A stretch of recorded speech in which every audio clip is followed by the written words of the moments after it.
Hello everyone, आज हम important fundamental right discuss करेंगे। आपने वीडियो को एंड तक ज़रूर देखना है। अगर आप इस चैनल पर नए हैं तो इसको ज़रूर सब्सक्राइब करें।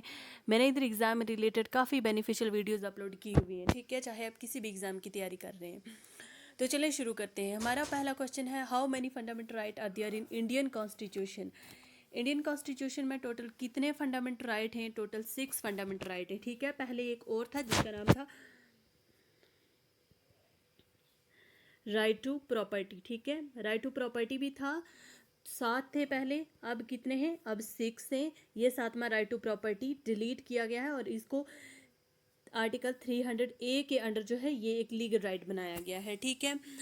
और अब आगे चलते हैं। क्वेश्चन नंबर 2 है हमारे पास, fundamental right are mentioned in which part of constitution. Fundamental right किस पार्ट में मेंशन है? पार्ट थर्ड में, पार्ट थर्ड में, ठीक है। और अगर पूछा कि कहाँ से लेकर कहाँ तक है,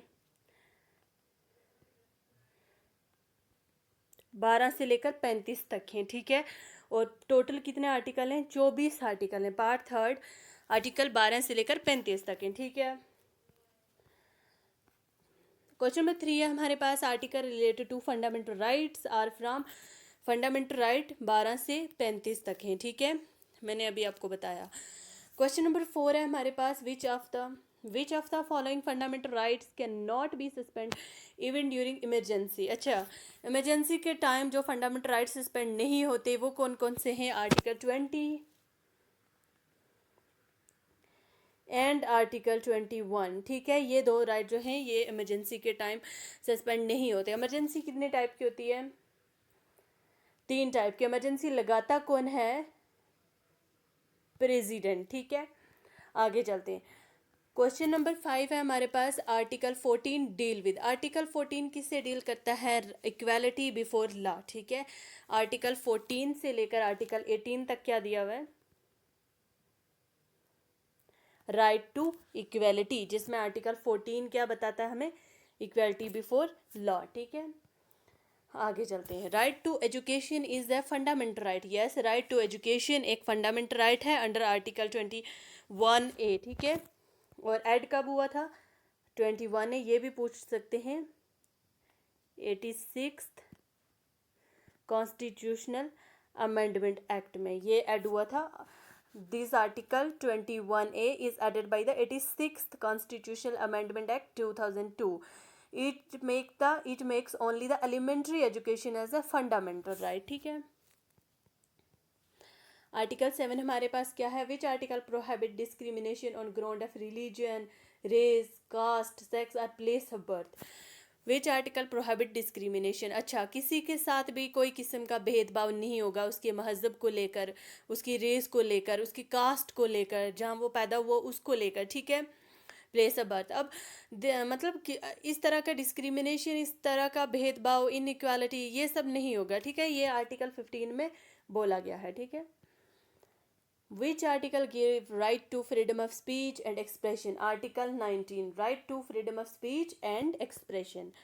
अब क्वेश्चन नंबर 9 है, which fundamental right was deleted by the 44th amendment act 1978। Right to property deleted कर दिया गया था और इसको 300A के अंडर एक लीगल राइट बनाया गया है, ठीक है। एक लीगल राइट बनाया गया है राइट टू प्रॉपर्टी को। Right to property is now a legal right, ठीक है।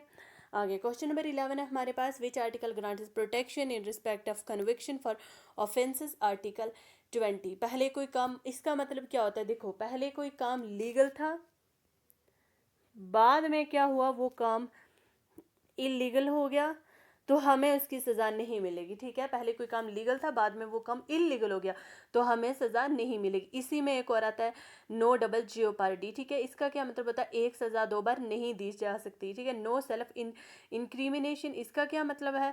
खुद के खिलाफ हमें बोलने पर कोई भी मजबूर नहीं कर सकता, ठीक है। चाहे कोर्ट हो, किसी भी जगह पर खुद के खिलाफ बोलो, हमें ऐसा मजबूर नहीं कर सकता कोई भी, ठीक है। अब आगे चलते हैं। Article 21 deal with right to life and personal liberty. Question number 13, which article provide for the protection of the interest of minorities. Article 29, ठीक है।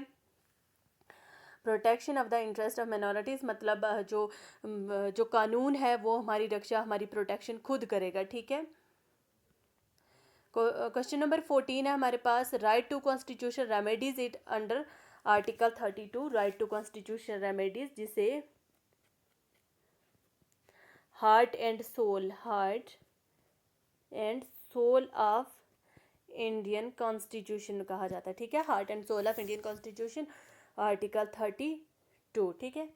आगे चलते हैं। Who is the guardian of fundamental right, fundamental का मतलब हमारे fundamental right कौन protect करेगा? हमारे फंडामेंटल राइट सुप्रीम कोर्ट जो है ये खुद प्रोटेक्ट करेगी। अगर किसी बंदे का फंडामेंटल राइट वायलेट हो रहा है तो वो भी सुप्रीम कोर्ट में जा सकता है कि मेरा ये वाला फंडामेंटल राइट वायलेट हो रहा है, ठीक है। Which article allows the president to suspend fundamental right during emergency? अच्छा, इमरजेंसी के टाइम जो फंडामेंटल राइट जो सस्पेंड नहीं होते वो हैं आर्टिकल 2021। अब प्रेसिडेंट को कौन सा प्रेसिडेंट को कौन सा मतलब आर्टिकल जो है वो अलाउ करता है कि आप देश में इमरजेंसी लगाएं? आर्टिकल 359, ठीक है। 360 किसके रिलेटेड है? देश में फाइनेंशियल इमरजेंसी के रिलेटेड है, ठीक है। आगे चलते हैं। Question number 17, which article grants freedom of religion? Freedom of religion article 24 है। हमें कोई ऐसे जोर ज़बरदस्ती नहीं हमारे साथ कर सकता कि आपने इसी रिलीजन को एक्सेप्ट करना है, आपने दूसरे में नहीं जाना, ठीक है, या आपने हिंदुज़म एक्सेप्ट करना है, इस्लाम में नहीं जाना, इस्लाम एक्सेप्ट करना है, हिंदुज़म में नहीं जाना, ऐसा नहीं है, ठीक है। हमारी अपनी फ्रीडम है, हम free to take any decision, ठीक है। कोई भी डिसीजन लेने के लिए हम फ्री हैं, हमें कोई ज़ोर ज़बरदस्ती वो सब नहीं है, ठीक है। आगे चलते। क्वेश्चन नंबर 18 है हमारे पास, which of the following writs means to have the body of. Writs कितने टाइप की होती हैं? रिट्स होती हैं 5 टाइप की, ठीक है, 5 टाइप की। हिबियस कॉर्पस, मैंडेमस, प्रोहिबिशन, सरसरी, कोवारंटो, ये हमारे पास रिट्स हैं। और हमें बोला गया हिबियस कॉर्पस के बारे में बताओ, इसका क्या मतलब होता है? Let the person B free, ठीक है, यहाँ पर लिखने नहीं हो रहा, नहीं तो हमको ठीक समझाती। Let the person B free, ठीक है। हिबियस कॉर्पस, जब किसी को गलत तरीके से अरेस्ट किया जाए, इलीगल डिटेंशन किया जाए,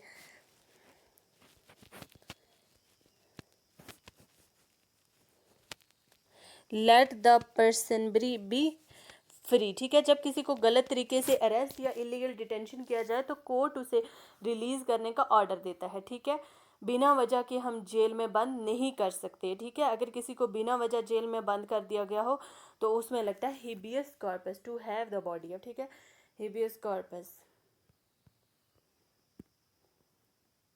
क्वेश्चन नंबर 19 है, to which fundamental right aims at abolishing untouchability? Right to equality aims at abolishing untouchability, और ये किस में है? आर्टिकल 17 में है, ठीक है। क्वेश्चन नंबर 20 है हमारे पास, which fundamental right protects against forced labour? Article 23 क्या है? आर्टिकल 23 में क्या क्या दिया हुआ है? देखो, आर्टिकल 23 से 24 में ये क्या है? राइट अगेंस्ट एक्सप्लॉयटेशन, इसे बोलते हैं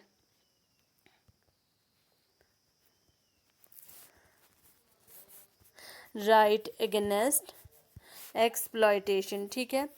राइट अगेंस्ट एक्सप्लॉयटेशन मतलब आर्टिकल 23 से ये कितने तक हैं? आर्टिकल 23 से कितने तक हैं? आर्टिकल 24 क्या है कि किसी की सलेवरी करना, गुलामी जिसे बोलते हैं, ये प्रोहिबिशन है, ठीक है।